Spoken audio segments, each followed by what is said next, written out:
j'ai de nouveau retrouvé un dossier de menteur. Ouais.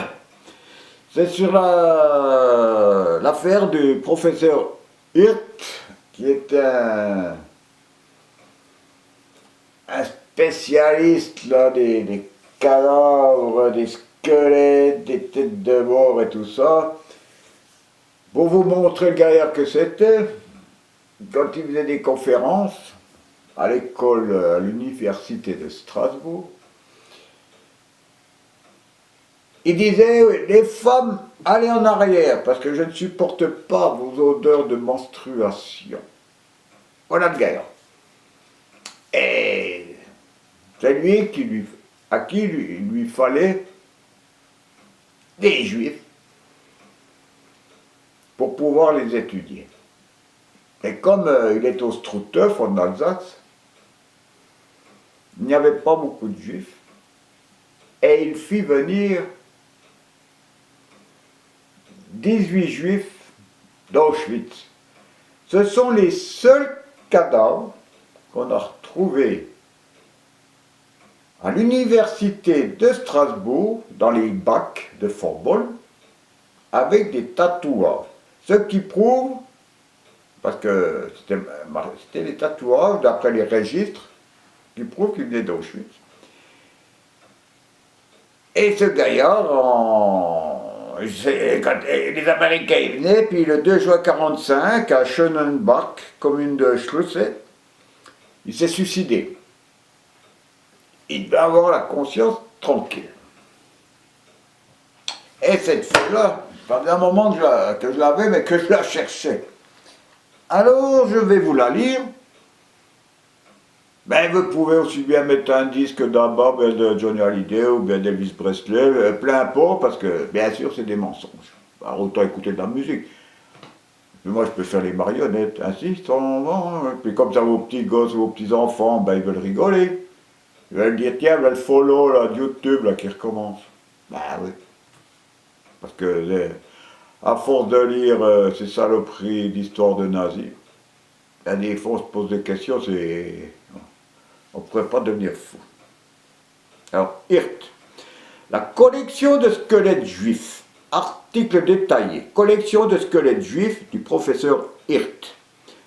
La Nenderb est, sous le Troisième Reich, une société organisant, entre autres, des expériences médicales, entre parenthèses, sur des prisonniers parmi lesquels de nombreux juifs de certains camps de concentration, dont celui de Nattwiller-Struthof, où officie August Hirt à l'université de Strasbourg. Il pratique également des expériences sur des cadavres, collectionnant également les crânes humains. Le professeur Hirt est surtout connu pour avoir voulu compléter la collection de crânes de l'Institut d'anatomie, dont le directeur est Hirt depuis 1941, avec des crânes de commissaires judéo-bolcheviques. Il s'occupe en effet à l'époque de recherches sur la race. Comme selon lui la race juive est sur le point d'être anéantie, il cherche à réunir, tant qu'il est encore temps, une collection de crânes de commissaires bolcheviques juifs. Hirt envoie d'ailleurs son projet à Heinrich Himmler, un projet intitulé « Conservation des crânes de commissaires judéo-bolcheviques aux fins de recherche scientifique » à la Reichsuniversität de Strasbourg, parce que l'Alsace était allemande. Hirt écrit notamment dans ce projet « Il existe d'importantes collections de crânes de presque toutes les races et tous les peuples. Il n'y a que des juifs dont la science dispose de si peu de crânes, de telle façon qu'il n'est pas possible d'en tirer des conséquences significatives. La guerre à l'Est nous donne l'occasion de combler ce déficit. Nous avons la possibilité d'acquérir un document scientifique tangible et en nous procurant les crânes des commissaires judéo-bolcheviques qui incarnent le sous-homme répugnant mais caractéristique.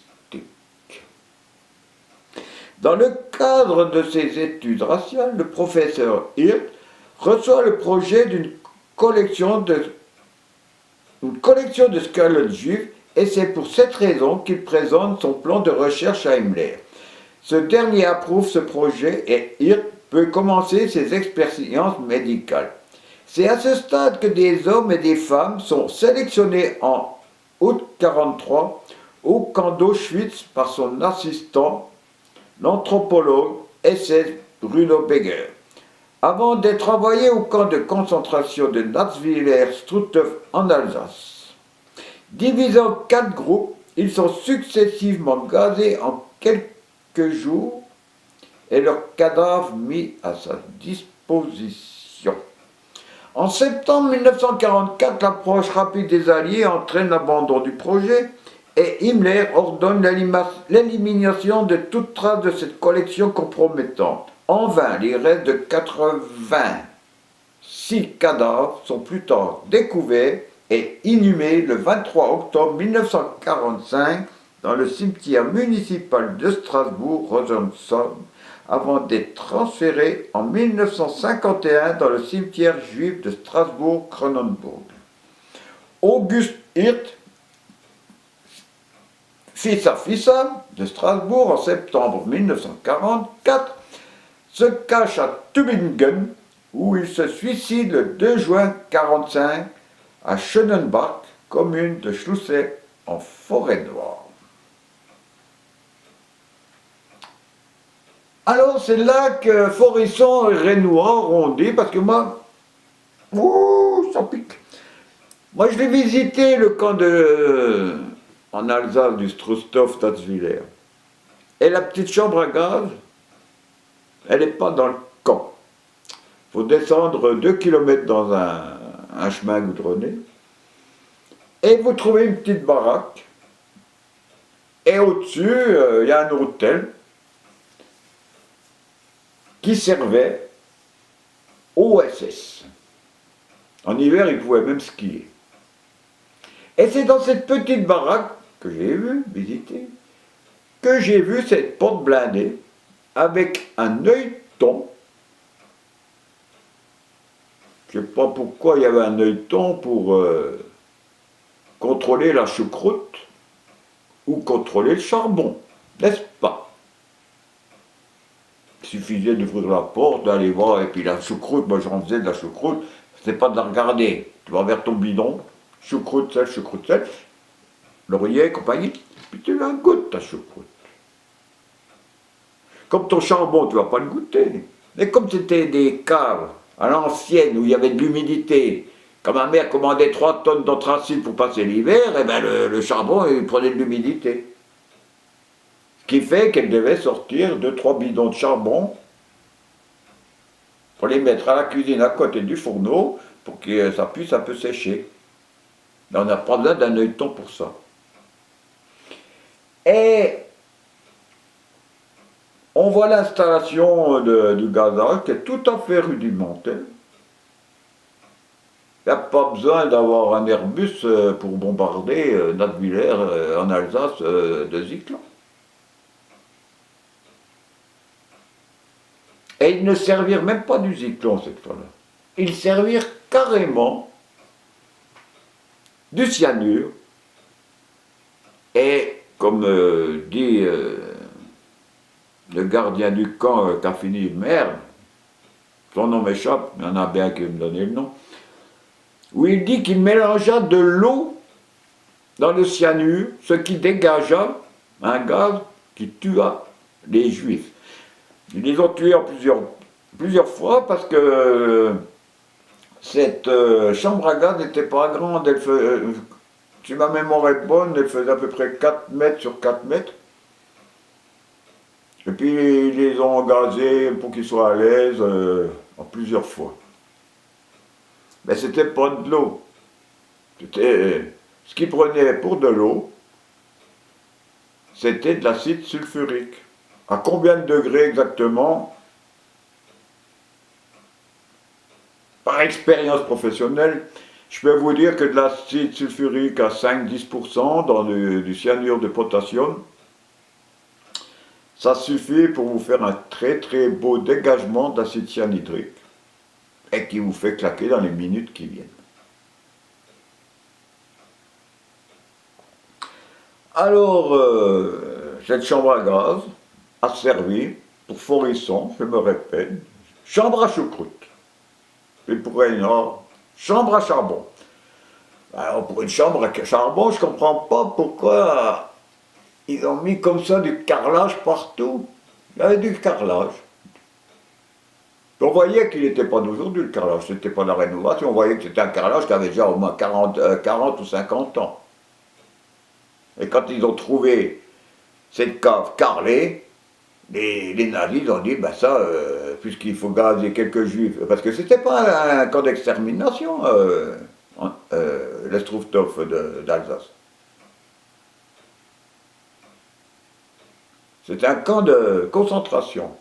Alors ça a été vite transformé, un petit tuyau pour le cyanure, mettre une porte avec un œilleton, puis ça y est, la chambre à gaz était faite.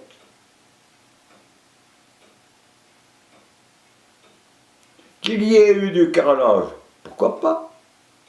Parce que si on tuait le cochon à l'époque, parce que vu qu'il y avait l'hôtel en haut, puis qu'à l'époque les cochons on les élevait, et puis que cet hôtel, enfin c'était un hôtel rustique assez grand, où il faisait un peu d'élevage, il y avait 2-3 vaches. Ah, j'ai été voir, je l'ai vu, je l'ai visité.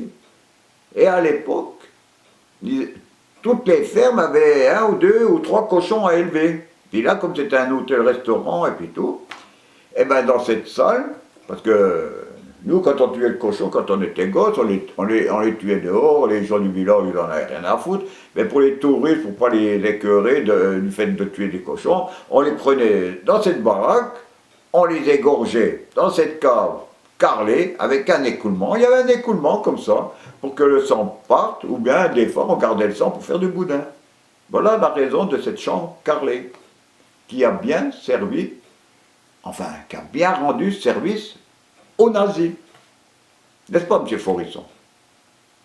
Parce que la choucroute, ouais, pourquoi pas? Pourquoi ils n'auraient pas mis entre la tuerie des cochons, ou bien ça, pourquoi ils n'auraient peut-être pas mis un peu de choucroute dans les bacs? Ça, hein, je ne veux pas dire que c'est pas vrai. Mais du charbon, ça, non, non. Là, Vincent Renoir, peut-être pas exagéré. D'accord, mon gros? Bon. Je suppose que cette vidéo va se faire de nouveau contrôler. Et qu'on me dira que j'ai des paroles méchantes qui portent à la diffamation, enfin tout est quanti. Mais sur ce, ces braves gens, voilà le professeur Hirt,